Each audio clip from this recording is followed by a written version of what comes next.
I'll vividly remember it was the week before national championships, and I went to the race and I got dropped right away. And I said, Dad, I can't do this anymore. He looked at me and he said, never make a decision when you're down. Just start from scratch and let's just try to rebuild from somewhere and then see where you can get. And it's something that stuck by me also, in life. When you're up, you're down, just try not to make too many rush decisions when you're either up or down.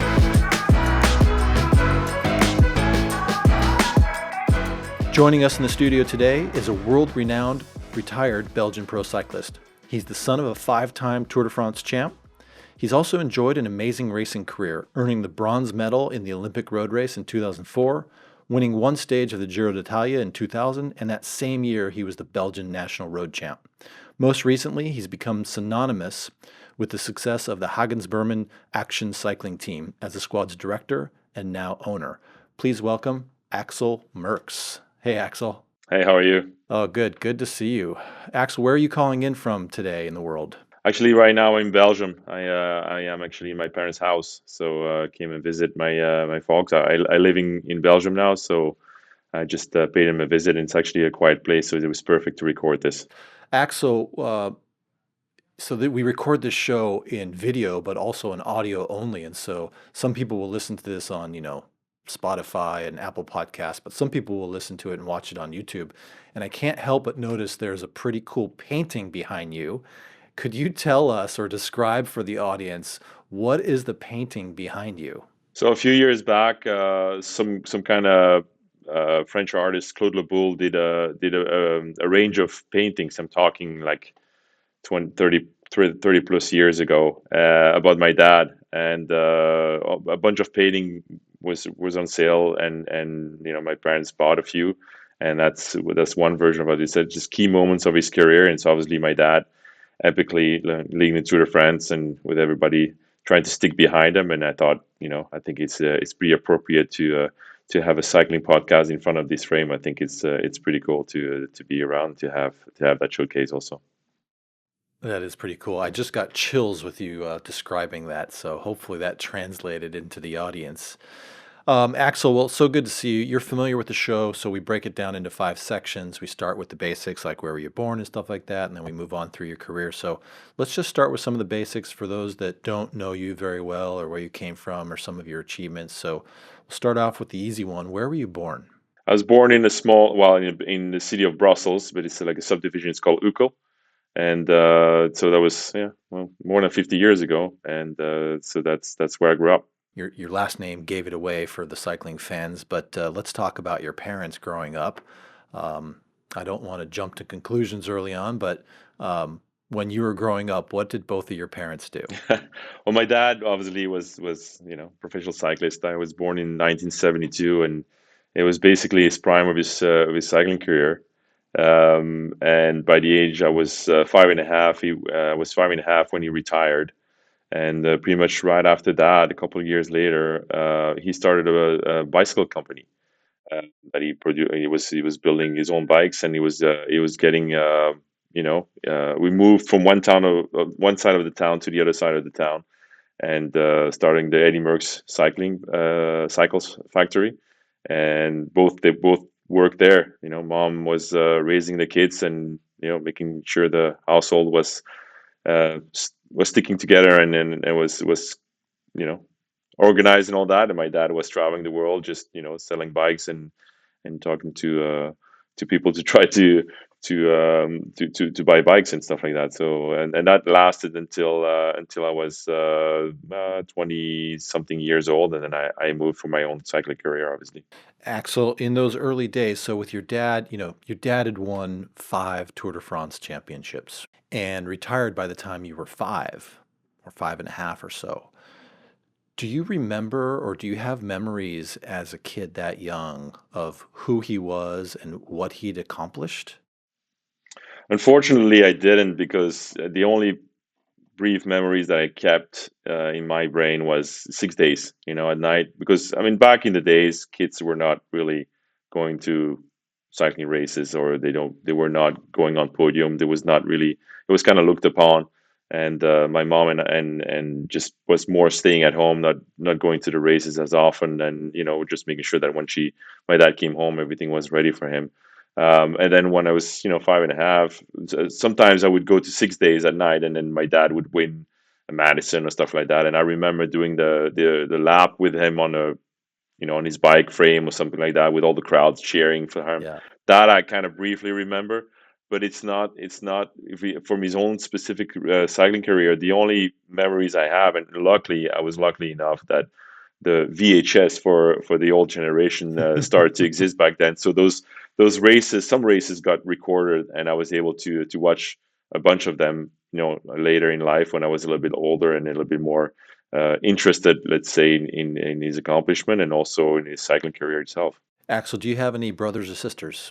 I have a sister. Where is she in the world? What does she do? She actually lives here in Brussels, just close to my parents' house, in about 15-20 minutes ago. And she used to work in the factory, and she's basically taking care of my parents right now. So she's around. She's helping me also out for the cycling team and for the Hagens Berman action team, so that she's helping me manage from the European side of things. And so like she never really did sports, except she played a little bit tennis when she was younger. But I guess I get all the athletic genes in the family, and she's really good at all the rest. It's cool to see that the family sort of family unit is stuck together and stayed in the industry and connected. That's really powerful. Axel, tell me, as a kid, were you into cycling? When you were 5 to 10 years old, did you get into cycling at all, or did that come later? Well, interesting enough, when I was actually about 7 or 8 years old, my dad came home one day and said that he signed me up for a soccer team, uh, like Mm. the biggest soccer team in Belgium.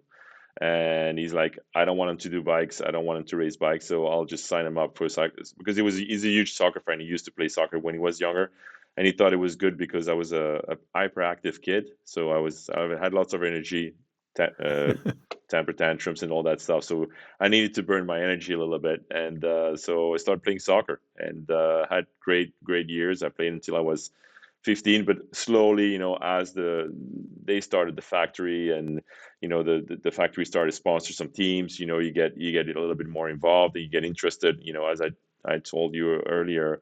I was starting to be interested in my dad's career, what he did in the past, and starting watching those videos and the VHS, and how important he was. And then you kind of get caught in it. My granddad on my mom's side was also a cyclist, but he was more of a track rider, 6 days. So it's like kind of in my DNA, and always been a huge cycling fan all my life. And then, as I grew up and I became older, soccer was still fun, but was just not exactly what I was looking for. And then I thought, well, I might as well try, because I used to love to ride my bike. I've always loved to ride my bike, and then my dad would take me for bike rides, making sure that I suffer enough, and then that was completely destroyed by the time I came home. And then he could tell my mom, I rode hard enough, he'll never ride a bike. But I guess that failed in the big picture. But I would say cycling is in my DNA for sure. Yeah, for sure. What other things were you into as a kid? So soccer, into cycling, anything else? No, I mean, I growing up, I liked Formula One. When there was a pilot back in the 90s or 80s. His name was Boutsen, and I was a huge fan of him. He's a Formula One driver, Belgian Formula One driver. So I follow all the Grand Prix, and I know everybody's in the hype of Formula One now with the Drive to Survive and all those things. Yeah. But I love the sport from a long time ago, and I've always been into sport. I love soccer.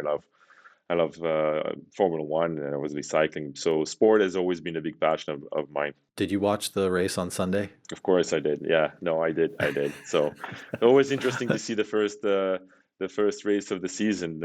I wish it was a little bit closer, because I think that's what's kind of missing now. Yeah. But hey, it is what it is. I watched, I was doing a 2 hour indoor trainer ride, and it was perfect in Chicago. It was 9 a.m. when I did my ride when the race started. So it was perfect timing and killed 2 hours. It was a little bit of a quiet race, but Alonso's effort was pretty spectacular. Yeah, you got to give it to them. I mean, they came from a long. I mean, when you see where Aston Martin was last year and compared to where they are today, it's amazing. It's just, I wish it was a little bit closer for the win, because that's really what the difference is. And Verstappen is an amazing driver, but you wish there was a little bit more competition with Red Bull nowadays. But who knows? Still a long season. You can still catch up. Yeah. Axel, take us into sort of, high school age. When you were in high school, did you think about what you wanted to do as a career, or when you got into university or graduated? Like, what did you want to do professionally back then? Well, I mean, in the first thought that came to my mind, I thought I was going to be a professional soccer player. That's what happened in my mind when I was younger, growing up. And then I started racing bikes, and just really trying to enjoy it. Although I was a good student, I never really liked school. I was never really excited to go to school. Let's put it this way. Although I could study quite easily, and then automatically the thought was at some point, if for whatever reason, my cycling career or sports career wouldn't come together, I could always fall back on business studies, probably just to move into the factory, because that was kind of like the path that was kind of the normal path, the natural path to Right. go into, as my dad started the business in a factory. But the sports and the competitive side of things just kept me in the sports as a competitive cyclist, and just kind of kept me going on that side of things. All right, let's transition to the next section, which sort of talks about your career as a professional cyclist, then eventually team director and owner. You've had a variety of different teams that you've been on through the years. Take us through the moment that you started gaining some success and you got, quote unquote, I'm using air quotes, signed to your first team opportunity. Well, I mean, many times I got the question asked, if my last name was an advantage or disadvantage. And the one time there was a big advantage for sure is when I signed my first pro contract. The opportunity came easier, although I had to make, an impression as a U23 back in the days, to be able to show that I was actually a decent rider. I went to World in Oslo. I was part of the race. I was competitive in the World Championships. I had a few good wins, and then naturally, there was two teams back then that the Eddy Merckx cycles were sponsoring. It was Telecom and Motorola back in the days, and both showed interest right away. And I decided to sign for Telecom. They made me an offer, and they asked if I would be part of the team, and I signed with them, and that was my opportunity. And although the first year was the first 6 months were really painful and really difficult for me, I kind of showed my value a little bit, because before that I was a stagiaire with Motorola, so I had a taste of both teams, and to be honest, I couldn't wait to get back into the Motorola Cycling Team, because that's really where I felt at home and comfortable with, and I really like the mentality there, and the riders, the staff, and I was so happy to be back in. After the first year, to be back in the Motorola ranks. That's where really it started, and then naturally after that, I was planning on staying with Motorola. Och and I were actually we agreed already on a contract, and unfortunately, Motorola pulled out of cycling, and the team folded. So I had to find a different horizon. So I signed for Polti, which was an Italian team. I was there for 2 years, which was quite a substantial change in mentality and way of working. Very old fashioned, old school Italian, kind of the Godfather sitting on top of the team, and just him deciding over everything. Just coming from an American team where I wouldn't say everybody had a little bit of an input. So that was good. And then after the 2 years, I had the opportunity to sign with the big Mapei team, where there's a big Belgium contingent, and with Johan Hussein, Tom Steels, and working with Patrick Lefevre was very appealing, which I did in 99 in 2000, and that's basically where in 2000 where I had my best year, and when I won the biggest races. And after those 2 years, the Belgium section of that decided to pull back from the Italian section, and then we went to the Domo Farm Fritz team. So I kind of followed the Belgium side of things, and moved to the Domo Farm Fritz. So really, to me, it was a more of a natural transition. It's like, yeah, I changed teams, but I kind of stayed with the same core group of people that I wanted to work with. And after a couple of years, the Domo Farm Freights team became the Lotto Domo team. So kind of another transition, kind of same group of people, half of the group of people that kind of merged with another team. So it sounds like I was switching teams every time, but I always stayed with that kind of same base. And then at the end of those 2 years, the Domo part went to the Quickstep team that is now currently still the Quickstep team, and I remained with the Lotto team. So there was another transition. So, It's and then amazing. towards the end of my career, I had the opportunity to join Phonak, and then I finished my career with T-Mobile with a new restructured T-Mobile in 2007. And then after that, I was done. I had enough, and I decided to retire. I mean, that's like 10 different teams or incarnations of teams, right? It's It incredible, is. all the It change. is. Axel, you said a couple cool things in there that I just want to follow up on. One, for our listeners that aren't super savvy with all the lingo in the cycling sport, you mentioned being a stagiaire with Moto or Team Motorola. What does that mean for the audience listening? So basically, as a U23 riders, you can get an opportunity starting August 1st to join a professional cycling team for the last few months of the year. And basically, what it is just you enter the team. You can do some races. You're fully part of the team. You're not getting paid, but you're getting an opportunity to show yourself, to show your value, to show your personality, if you get along with everybody, and also for the rider itself to kind of determine, is it a team that I want to be part of? Is it going to be a match or not?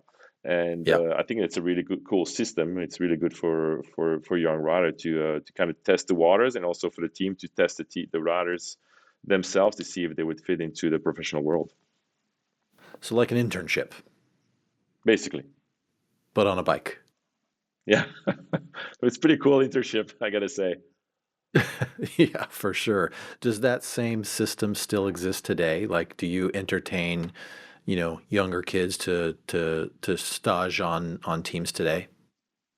Yeah, I mean that's a full part of the program. Like when we focus on the calendar every year, we know that our front part of the season is going to be more loaded with the races with our team, and then we know that we're going to lose a few riders starting August 1st, because most of the time a bunch of them are getting test rides and test months with the World Tour teams, which is good and bad, because they kind of leave us for a little bit, but at the same time it gives us good exposure to know that the World Tour team still trust our program, and want to get riders from our team. Right. Axel, I've heard you talk a lot in interviews with other people and other shows about the pressure of being the son of Eddie Merckx. And just walk me through a little bit that pressure and what that meant and what that did to you. You already got signed, you were having some success, but what was it? Explain to us that pressure and how you dealt with it. Well, I mean, it actually started right away when I started racing, local races here in Belgium, the Kermesse and stuff like that. Like I was always more of a target than anybody else. Beating Merckx was, a lot of parents live through their kids, so they always wanted to make sure that if they would have to race, they would have to at least beat Merckx. So whenever they beat me, it was almost a success for them. Although I was not developing as fast, because I gained a lot of, I was growing really fast in a short amount of years, so the muscle didn't really follow. So I was a good rider, but I was not, for sure, far from dominating. So that pressure, every time I attacked, they would chase me. Every time I would go, everybody would chase me. Somebody else would go, they would let them go. So that was a little bit frustrating. And then, as I said, I had the opportunity to move on, maybe a little bit easier than the average rider. But then a different stage of my career began, as especially the first year. Everywhere I went, every time I went somewhere, it was like, do you know your dad won here 30 years ago? Everywhere I went, because he won so many races, it didn't really matter. So, which was really hard, because everybody was always comparing yourself. Well, he's not his dad. He's not as good as his dad. He's not as good as his dad, and which is frustrating. I understand, and I'm proud of what he did, but it did add a little bit of pressure. And so you're trying to find your way to make your spot in the professional cycling. Like all the media attention was more on me than anybody of from my level of the World Tour team. So that was frustrating for the other guys. Some guys were probably jealous about the attention I get. I could feel it sometimes in some teams.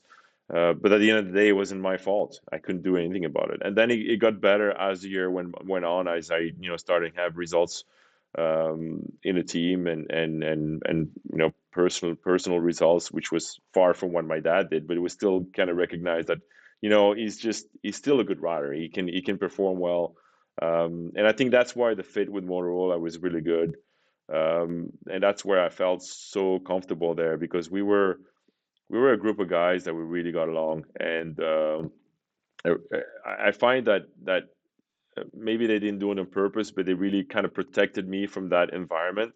All Right. just as much staff as the rider. We were this was great guys. We had Lance, we had George, we had you know Bob Jilic, we had Frankie Andrea. We had a bunch of guys that they came. It was such a fresh thing for me in my life, in my world, in the world of cycling. That was such a traditional way of thinking. They were way more progressive and more of an American mentality, and just kind of like laid back. But that kind of gave me a little bit more confidence to be able to race and to go, as a group of brothers to go to races. You were on a team early on with some legends of the sport. I'm curious, did you look up to those guys, or were there people on other teams that you looked up to? I'm trying to just get a sense for who were your heroes of the sport in that time. Well, when I turned pro, I was lucky enough to be able to race a few races with Miguel Indurain, and he won the tour 5 times, and at that time he was the number one. He was the best rider in the world, and what struck me from him, it was not necessarily his wins or but his personality. Whenever he was present in the peloton, you could feel his presence. Super humble, super respectful to anybody. But when he showed up, you felt that he was there, and that struck with me. And he was such a gentleman, so kind with everybody, and so positive. And yeah, I was back in the days, I was a huge fan of him when I turned pro. And then as the year progressed, then I was lucky to be teammates with Johan Museu. I mean, the guy is a living legend. Those are memories that when you finally when I moved to Mapei and I was in a team with him, it was very impressive. I was very impressed, and I was very proud to be part of the team. And obviously, I was lucky to have some great teammates through the season, through the years. But I would say those are probably the two riders that left the biggest impression on me, because one, I didn't know him from before, and second of all, I got to know him not on a personal level, but on a different side than if you would watching TV. And some riders, it's different. There's some huge riders like Lance, for example. But I knew Lance from before a little bit because my dad was sponsoring the team, so I kind of saw him around a little bit. We did Tour de l'Avenir together, so it was more of a friendship than looking up to it. And so that was a little bit different. But I would say those two were the one that got most attention out of me. You just mentioned Lance, so I just a question popped into my mind. If Lance were to have ridden side by side with your dad at the same age, if you were to equalize them at the same age and throw them together on a one-on-one race, who would have won? Well, I have to pick my dad, but that's because I mean, I'm going to cheer for my dad, of course. But I think they were both the best of their generation, and that's what Yeah. you have to remember. The only difference is that my dad, was able to win classics, which Lance did too, but it was more of it's a different area. You can't compare both. I mean, they were both, you know, dominant in their area, and but it would have been quite a clash. I gotta say, it would have been very interesting to see those two racing against each other. That's for sure. Yeah, it would have been cool for sure. All right, so Axel, let's fast forward a little bit. So, a decade or so career as a pro cyclist, and then 2007 rolls around, and you're sort of, you know, looking at maybe the end of your career. What was it that popped in your mind that said, you know what, I think I'm going to hang my hat up as a professional cyclist and become a team manager? Well, it didn't really happen like that, but by the end of 2006, I was kind of debating already if I should retire or not. The passion was kind of fading away, and I got a call from Team Wheelball, which was completely changing their way of working. They went away. Ulrich left at that time. They started building a team with young riders and older riders just to guide them. That's when Greipel came into Team Mobile with Cavendish. And so they said they wanted to have some guys with experience, at least for 1 year, to kind of, I mean, I would say guide the team, but just kind of walk along with that golden generation that was coming up.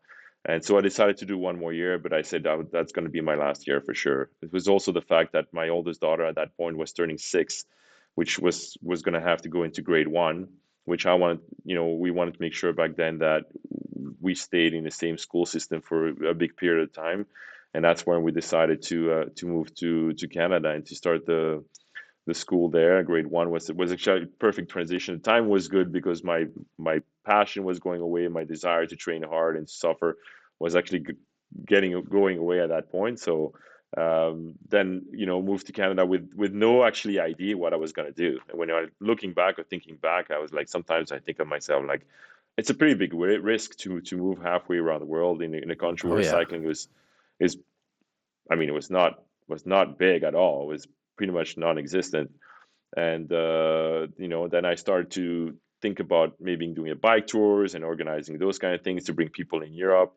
But that was kind of hard to do. And then honestly, I had a call from Lance, and Lance messaged me and called me, and he said that he was going to make a comeback, and that part of his comeback he wanted to have a development team based around Taylor Finney and see if I was interested in running it. And I thought, my transition from being last year working with young guys and T-Mobile and going to driving a car behind young guys could be very interesting. It could be, cycling has always been part of my life. Yeah.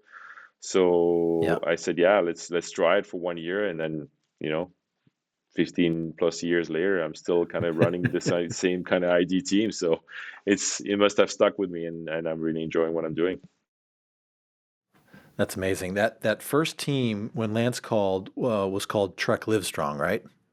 Yeah, yeah, yeah. It was actually it was quite interesting because Lance called me and he's like, "Well, are you interested?" And I said, "Yes." And basically, he told me back in the days, like, "Well, give me 5 days and I'll let you know if we can make a team." I said, "Okay, okay." Call me 5 days. 5 days later, he called me and then he said, "Well, we'll call it Trek Livestrong because he wanted to bring awareness to the Livestrong Foundation and stuff like that." Yeah. So that was a big part of it.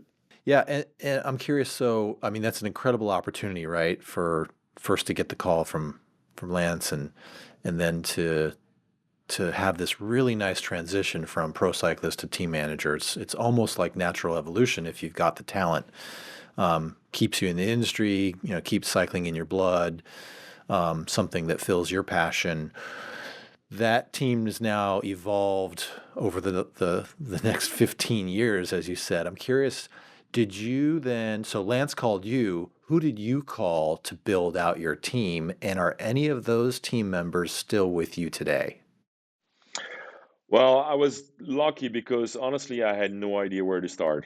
I had no idea. And part of Lance's management group used to run the Discovery team back in the just a couple of years before. And one guy that I consider one of my mentors in building up a team was Bart Nags. And Bart and I used to have calls regularly on weekly, and Yeah. it was funny because he gave me such a confidence in myself in how to lead a team. It's like I would call him up with a problem, and he said, "What do you think?" So we would go. He would walk me through the problem, and I would solve it as we. I just needed kind of like that mentorship next to me. And one thing I never forget, and you've always, and I kind of remind him lately, he always said to me, because I'm dual citizen, I'm Belgian and Canadian because I took my Canadian citizenship too. But he's like, whenever you run a team, just think as a Belgian, don't think as a Canadian. Be Belgian. Don't be so nice. You can't be too nice to run a team. You have to be hard. You have to be tough. So that's where, and then honestly, then starting from there, I just went on internet and start asking, well, number one, Taylor and his parents, just to see who was around, because I had no idea what cycling was in the US and what riders were available and would be competitive to start a development team and start looking around, asking them and hire them. And the first guy that I hired was really Ben King. And I never forget, I had a call with his parents just to trying to persuade him that, I'm okay. I'm gonna do the best I can to try to get your son to join the team and to give him the best opportunity possible. And from then, slowly, I just I learned, I made mistakes, and but I think it kept growing like that. And experience is something very valuable in the sport. 15 years as a team director and now owner, you have seen countless riders come and go. I'm curious of the riders that have been on your program in any incarnation of them. Let's play a game called Where Are They Now? Yeah. So tell us about a couple riders that started out as just, like Ben or others, that started on your team and then they went on to do something even bigger. Well, I mean, there's a wide variety of people. There's riders that started on the team with us and then couldn't make as a pro, and then entered the team, the Trek company, and became engineers in there. Mm, right. That happened also. There's riders that didn't make it and became an EMT, and a whole variety of people that went to the business world, went back to school.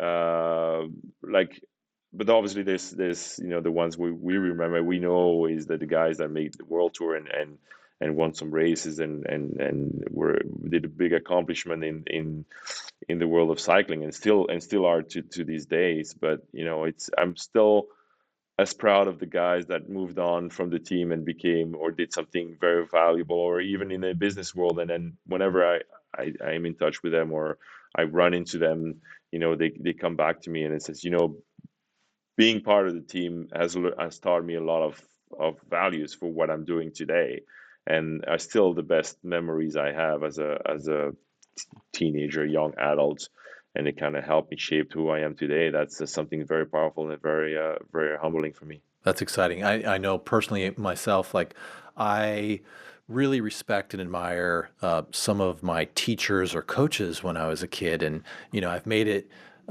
I've made attempts to through the years go back and thank them and say, thanks for being a great teacher, thanks for being a great coach or mentor, and those moments are really really amazing. Is there one that stands out though that you're just super proud of that?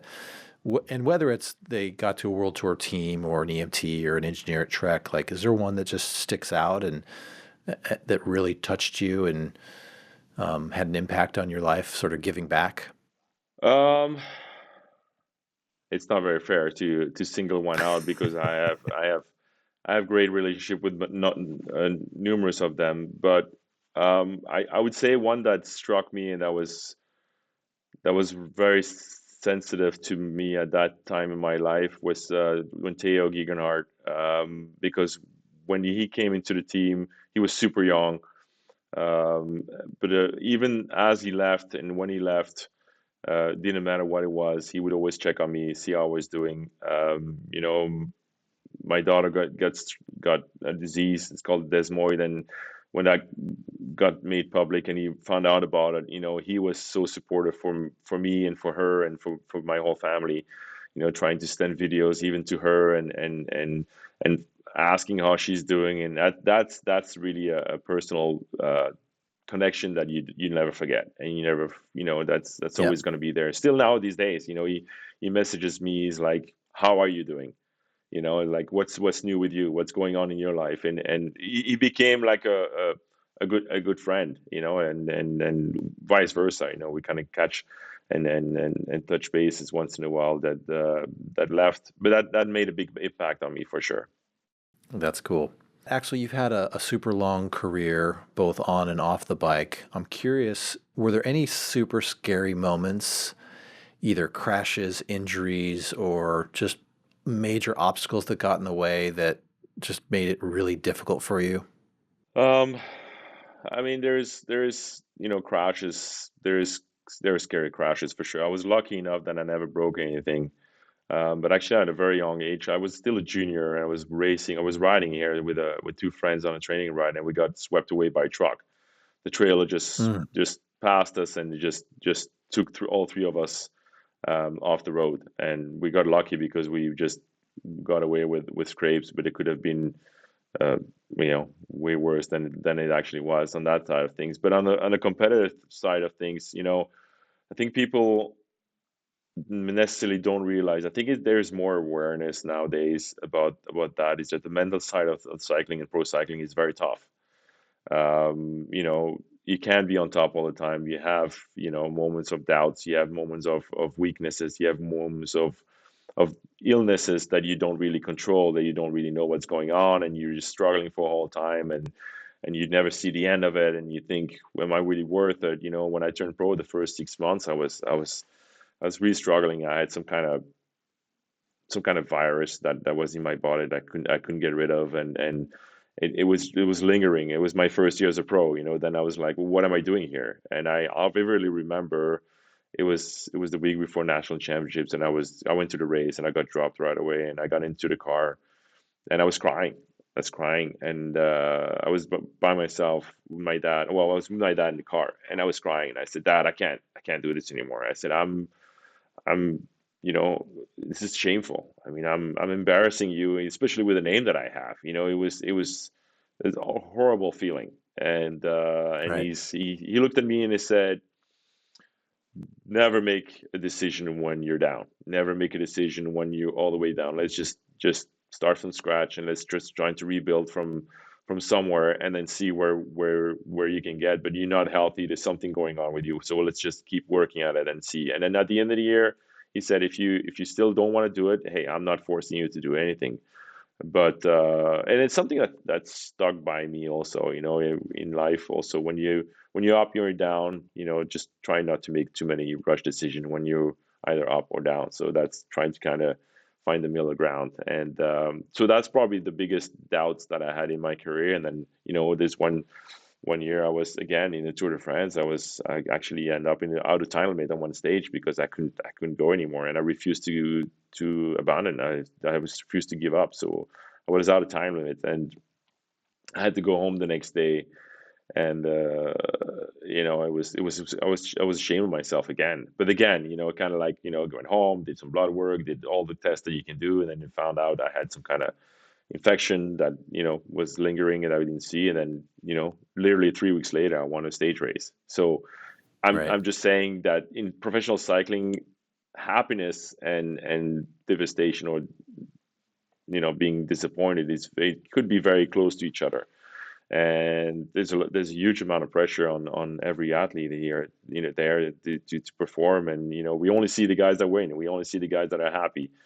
But there's a few guys that just are going through hell no matter what, and that stuff and the mental part of it. I think there's still a lot of progress to be done in that side of things. But back in the days, it was almost shameful to really talk about it.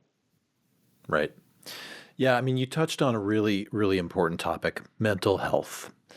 We're only seeing now in the public eye that the pressure of sport is so extreme that mental health is starting to become an everyday occurrence with many, many athletes. And, just look at any recent Olympics or the headline of any newspaper, it seems like we're always tripping across a mental health headline. Do you address it in your team today? Do you have, doctors or psychologists that help athletes coach with the pressures and any any mental health crises that team members might have? No, I mean we don't. We've had over the years. I have had over the years a few riders that just went into depression. And I try to create an environment that they feel as safe as possible. I support them as much as they can. When it comes to a medical problem like that, it's very difficult to give a judgment. The only thing I can do is give them support and to encourage them to go see people. And we don't have the budget for it, but I think there's for sure a need and room for it. Unfortunately, when you're limited in budget, you can't just you can't just take care of it. But the last thing that I want to do, because I've been there myself, especially at that age, when you're 18 to 22 years old, you're trying to figure it out, really. You're trying to figure out where the next step in your life is, and it's a very sensitive time of your life, I find. Yeah. And if you, on top of that, have somebody that drills on you or brings you down or um, put pressures on you, it's I think it's got negative effects, and it's not the right time. It's not the right moment. Sometimes you have to be hard in a way where you have to make sure that you see the potential of somebody and they might miss the opportunity. There's some riders that if they would make a little bit more effort, it would come so easy, and it could be successful, because at the end of the day, you're in a team because you want to be racing. But if you don't want to be here, then it's a different story. But the mental health, and just as soon as last year, I had a guy calling me in December and just said, I can't do it. I'm not doing well. I'm struggling. I don't think I can live this life, and I'm not ready for it. And I said, of course, I'm totally supportive. Whatever you want to do, and it's hard. It's difficult because the guy has potential, but at the same time you have to respect his wish and his mental Right. state, and it's hard. Axel, we kind of glazed over from your introduction your time at the Olympics. I'd like to go back in time a little bit because, I mean, it's the Olympics and you're an Olympian, right? You are a medalist at the Olympics. Do you remember that experience? And could you just share a little bit about your time at the Olympics? Yeah, it was. So I did two Olympics. I did the Sydney Olympics and Athens. Sydney Olympics was it was cool. It was one of the first Olympics. You grow up watching the Olympic Games, and you think, oh, that would be cool, and one day maybe to be part of it. Although back then, Olympics were not necessarily as appealing as they are right now as cyclists, because it was one of the first one the professionals were able to take part of it. But I always, I think Right. it was pretty cool to represent your country, especially in the Olympics. And then the second Olympics, I was in the shape of my life. I was in one of the best shape of my life, and it was especially. I mean, everything went right. Everything went right on that day, and I ended up in a situation where I got myself away with 3Ks to go, just kind of fighting for a medal. And you never forget the moment when you cross the finish line. You never forget the moment when you step on a podium. It's like, just talking about it, I still have goosebumps about it, because it's like a child's dream come true. To Yeah. be, I mean, everybody has watched the Olympics. Everybody has watched, if you're into sports, everybody has watched podium. Like you see the ceremony, you see the flag going up. It's something you can't describe. And for the longest time, I was traveling with my medal afterwards. I was touching my medal to make sure that it's still there, that I still have it. It's kind of, it's stupid, but it's like, is it really real? Did this really happen? And it's quite frankly recognized over the whole world, no matter where you are, whether you talk to a business person that is nothing to do with cycling, or you know everybody knows, if they say, well, what have you done? Oh, I was a cyclist. Well, did you do the Olympics? Yes. How did you do? Well, I medal. Oh, really? Oh, that's pretty cool. So that just kind of right away gives you the recognition that you were an athlete, but also you may not be such a bad athlete at the same time, because if you can medal at the Olympics, you must have some kind of level for racing. So Right. that's for sure. It's pretty cool. Axel, as a cyclist, I asked this question a lot, and this wasn't in the questions I sent in advance, but would you rather have an Olympic medal, and I'm not going to say gold, silver, bronze, an Olympic medal or the rainbow stripes of a world championship jersey?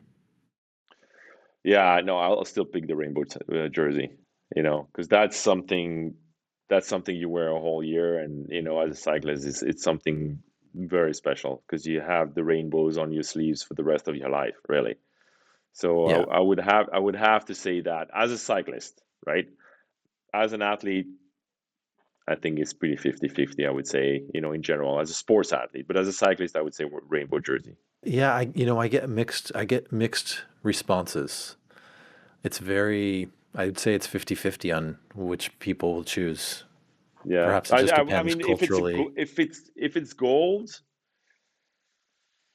it'd be a tough one.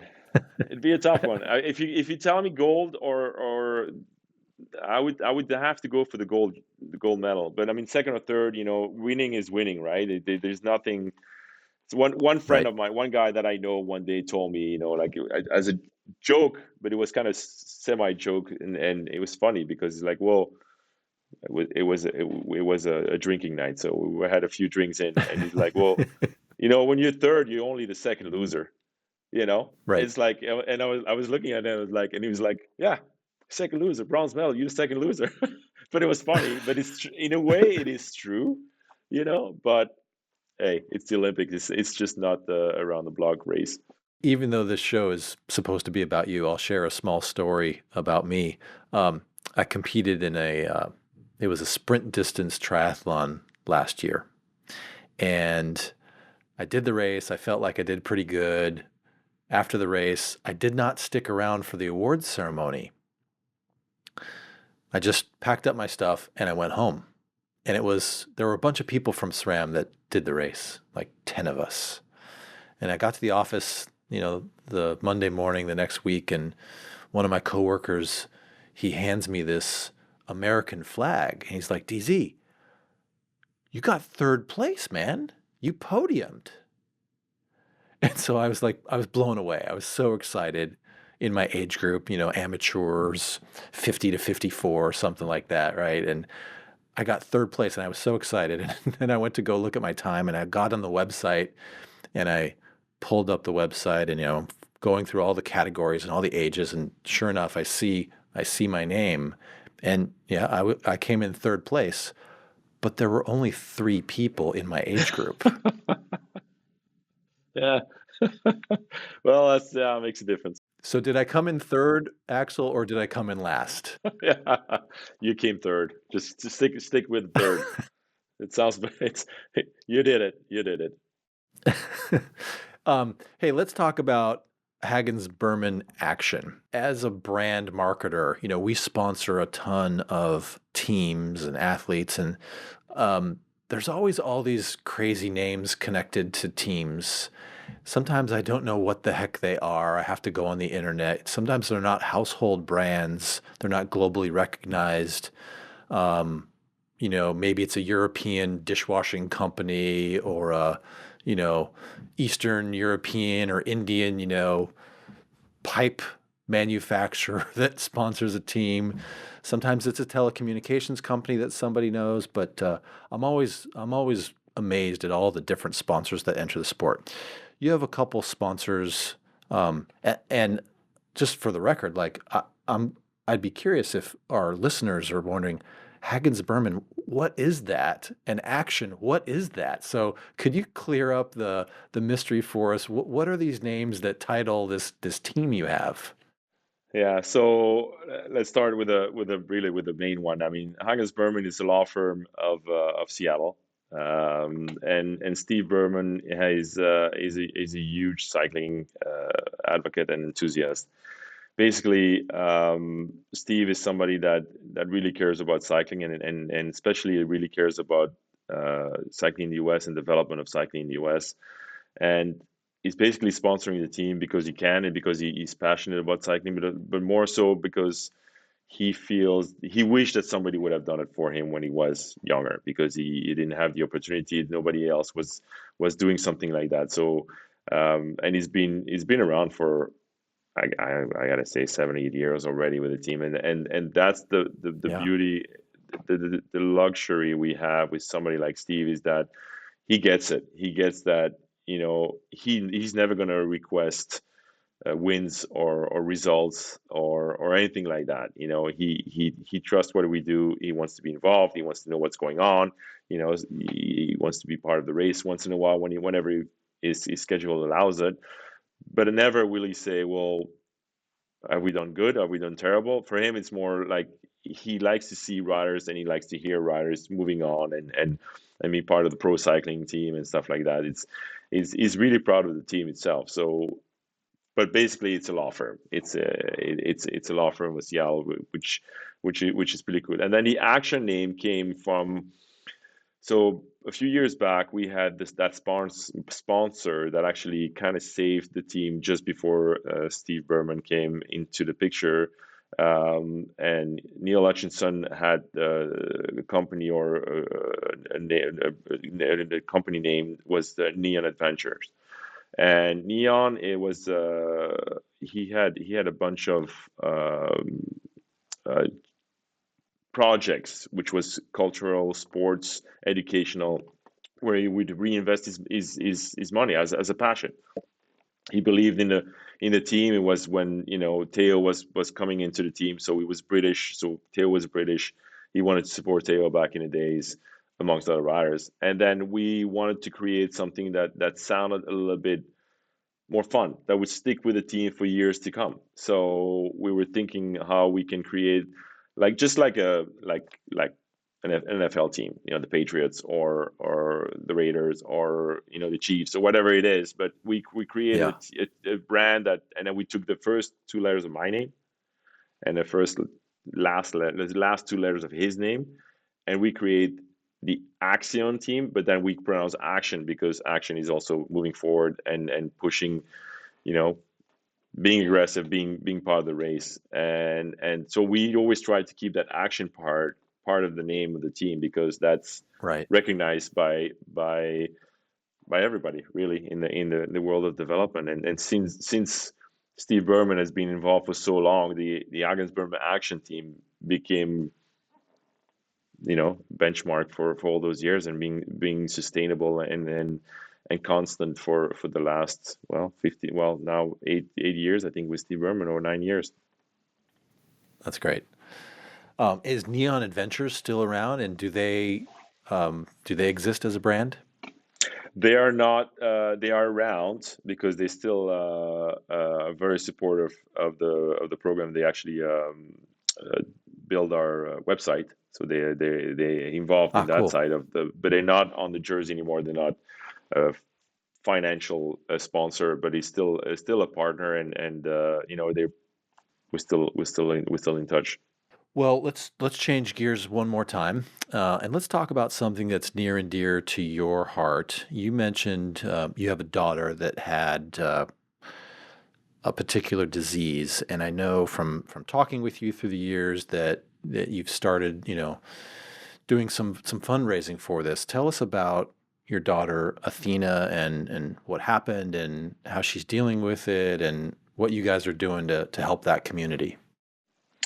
Well, so a few years back, my ex-wife, noticed that she had some kind of growth in the back of her knee. She started feeling it because she's a soccer player, so she started feeling playing soccer. And then we went to the doctor, went to do all the tests, and did a biopsy and discovered there was that such a rare disease. It's called the desmoid fibromatosis.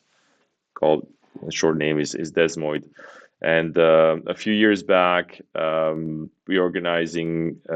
helped fundraising some money. It's called Athina's Ride, so people can virtually ride and get sponsored online, and all the benefits, all the money goes to research for this very rare disease that is basically it's so rare that it's only one or two people per million that get struck by that disease, and Wow. it's basically a tumor that grows and never stops growing. So we're trying to help in that way, and help the foundation, specifically the Canadian Foundation, to try to invest into research. And then they, when with the money is raised, they try to send the money to the people that are doing research. So you can go online, you can go to Athena's Ride and sponsor Athena specifically for a ride, and to raise funds, and hopefully find a cure, and help her, and help all the people struck with that disease also. That's incredible. And the ride, does it happen one time per year, or is it you can do it any time per year, and it's all virtual, right? So it's virtual, so you can do it. You can do it anywhere, really. You don't have to. You just have to upload on Strava under Athena's ride, and basically you ask people to sponsor you, and for that day you commit to do uh, 80, 100, 160. But the goal is to do 100, 160 kilometers. But if you don't feel comfortable, you can do it less also, and get people to sponsor you. Amazing. And how is Athina doing now? Yeah, Athena is she's doing good. I mean, she's still. I mean, she's doing good. She's back on chemo because that disease comes and goes and growth and there is still a few signs again of remission, but she's able to still play soccer. She's doing great at school. She's active. She's an active skier. She loves backcountry skiing. She's looking forward to actually going to university in the fall. So she's I would say she's a normal child dealing with being on chemo still, Sure. but keeping the things positive in her life and looking forward for the rest of her life, and hopefully we can help her and to keep her health or in a better health or just to beat that disease. Well, we'll make sure we put the detail in the show notes here so people can learn more about Athena's ride and the disease and how they can help. Axel, we've got one last section of the show. It's sort of our little fun psych profile of you. I'm going to throw 15 this or that's at you and see what you like, all right? Okay, perfect. So pancakes or waffles? Pancakes. Coffee or tea? Coffee. Tacos or burritos? Burritos. Spicy or mild? Spicy. Cold weather or hot weather? Hot weather. The mountains or the beach? The mountain. Cities or suburbs? I love cities, but I like to live just outside of the city. But I like to be close to a city. Cars or trucks? Cars. Pavement or dirt? Yeah, pavement every day. Gloves or gloveless? Well, racing, I would say gloves. I mean that's to me is a no-brainer. But unfortunately, I mean I have to say I never ride with gloves when I'm just riding. Interesting. I always ride with gloves. It doesn't matter. Clipped in or flat pedals? Clipped in. Low pressure or high pressure in your tires? Low pressure. Fix it yourself or take it to a mechanic? Oh, always take it to a mechanic. I'm a terrible mechanic. I can't work on a bike for the life of me. It is embarrassing, actually. All right. And last question, dogs or cats? Oh, dogs. I love dogs. I'm a dog guy. Axel Merckx, it's been a pleasure. Thank you so much for sharing your story, for sharing Athena's story. It's an incredible career. You should be proud. I'm so thankful you joined us here, and have an awesome day. Thank you very much. Have a great day yourself.